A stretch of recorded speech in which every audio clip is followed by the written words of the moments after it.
Does real love exist?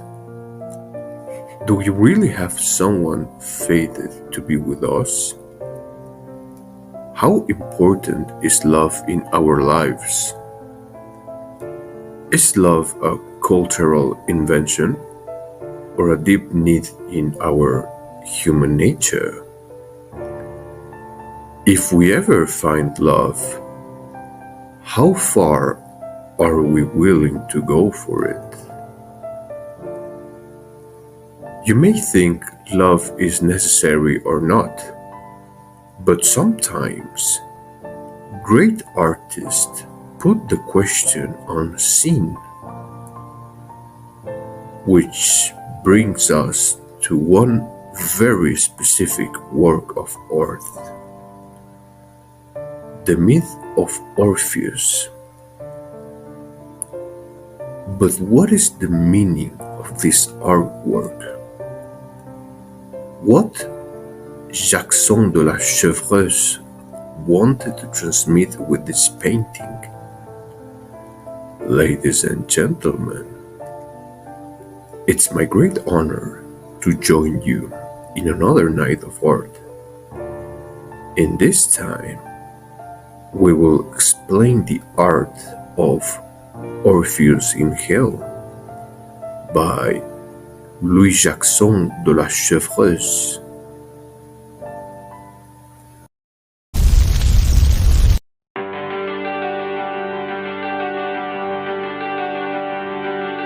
Talk to me, show me all that hurts you deep. Soak my shirt in all your tears, so I can talk. For many sociologists, romantic love is an invention of the 18th century, explained with the cultural-based works of Shakespeare, with his famous Romeo and Juliet, who created the romantic love as we conceive in our days. This can be a simplistic and insipid definition, but is part of the logic origins of love. But is love a logical feeling?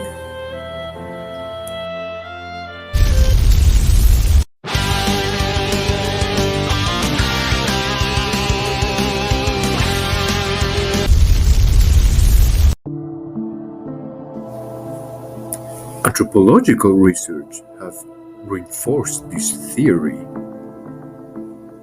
They found that in ancient times, marriage had a purely interest-based character. Kings marry out of obligation to ensure peace between two nations. Aristocrats generate military or commercial contract by uniting their children. On the other hand, within the popular classes, frequently when a man was going to ask for a woman's hand, he had to bring gifts or goods to the bride's family and had to show a minimum of support in order to be accepted. But is this theory totally irrefutable? Is romantic love truly nothing more than a modern social invention? Well, every theory has a counterweight. If we go even more remote times and look at the mythological references, we will find incredible intense love stories, far more deeper than those of Shakespeare.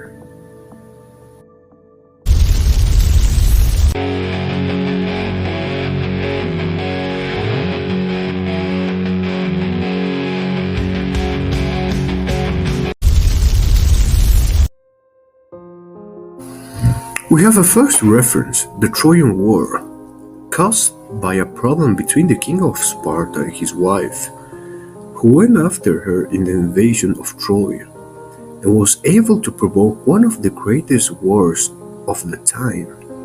In order to recover his wife, the Trojan prince, Paris, refused to give back Helen, and the war took place. A conflict leading the participation of all the biggest warriors and heroes fought and fought in a legendary battle, among them the exceptional Achilles, the greatest war of his time, a battle for the love of a woman. Orpheus is no exception. His story is even more dramatic. When he met his beautiful wife, Eurydice, he fell deeply in love. Orpheus was a great musician. His music used to please, trick or charm humans, gods, and other creatures. He invented the nine-string lyre and created supernatural music who had a great influence on everybody who listens. But in Greek mythology, happy endings are never the rule. So eventually, this love story will experience a tragic turn. Eurydice was bitten by a snake. When she was escaping from a fawn, the snake poison made effect and took the life of Eurydice. When Orpheus found his wife, it was too late. She was already dead.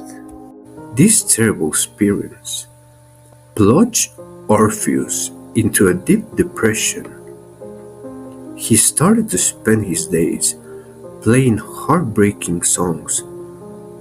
Orpheus played such sad songs and sang so plaintively that all the nymphs and all the gods cried and advised him to descend to the underworld in search of his beloved.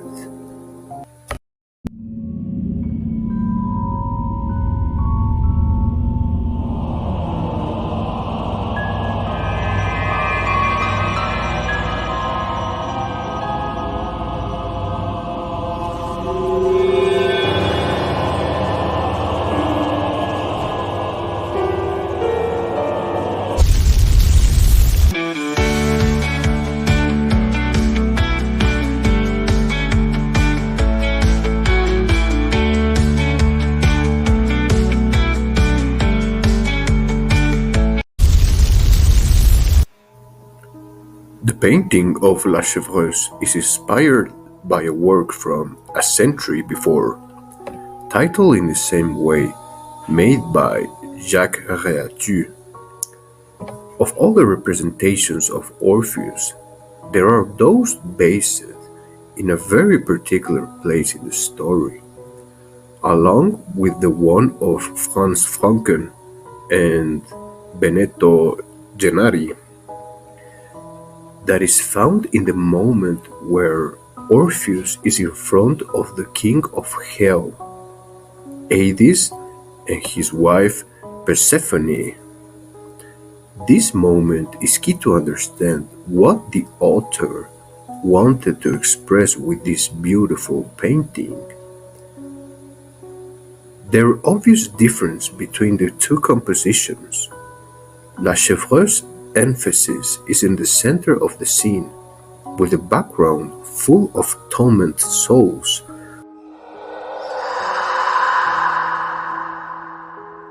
while the other has Baroque decoration.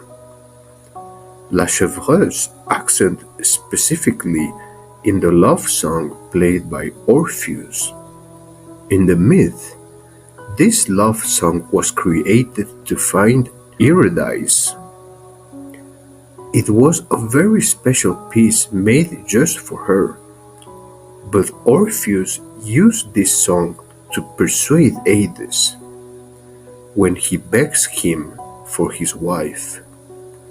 Apparently, this song was so beautiful that it made the king of hell cry.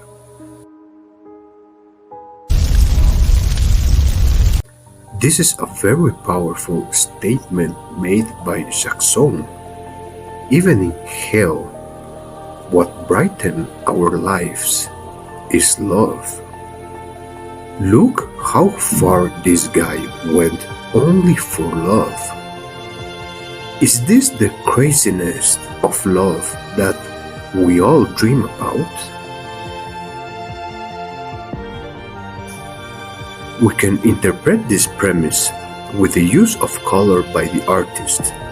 The center of the scene, when the delightful love song is being performed, is full of light, and the rest of the painting, the corners, and the background of the piece remains in shadows, in terror, and in sadness.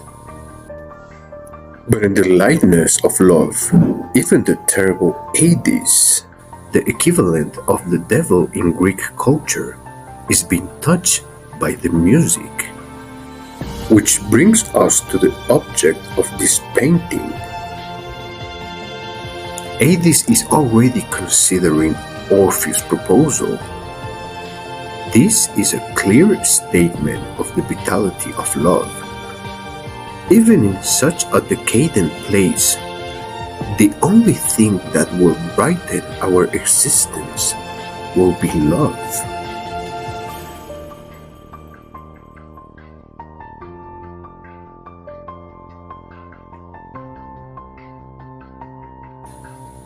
This is a very serious philosophical approach.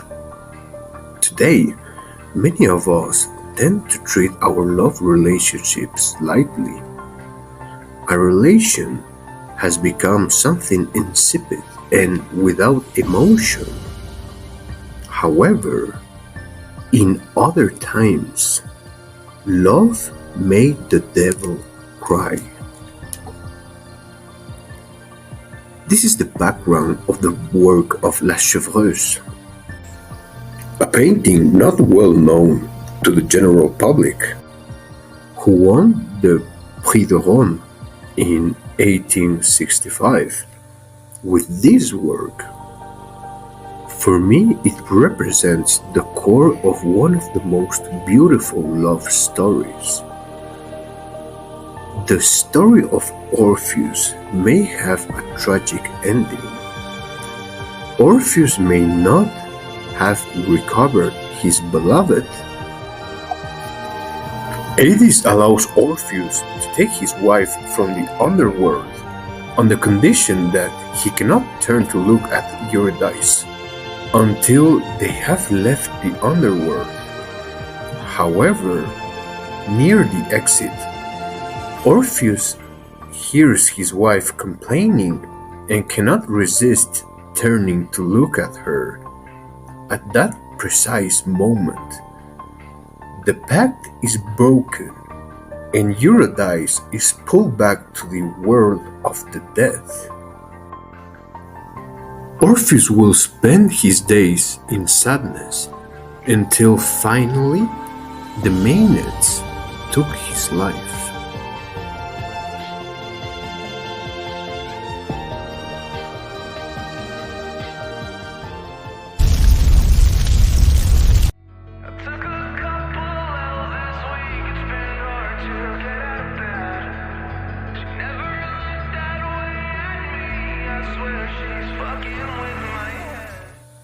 However, even so, not all the greatest love stories have happy endings.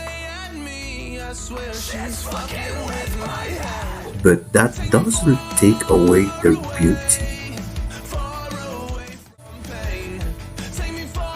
This is the legacy of Louis-Jackson de La Chevreuse, Orpheus. Killing my heart, it's the usual. Killing my heart, it's the usual.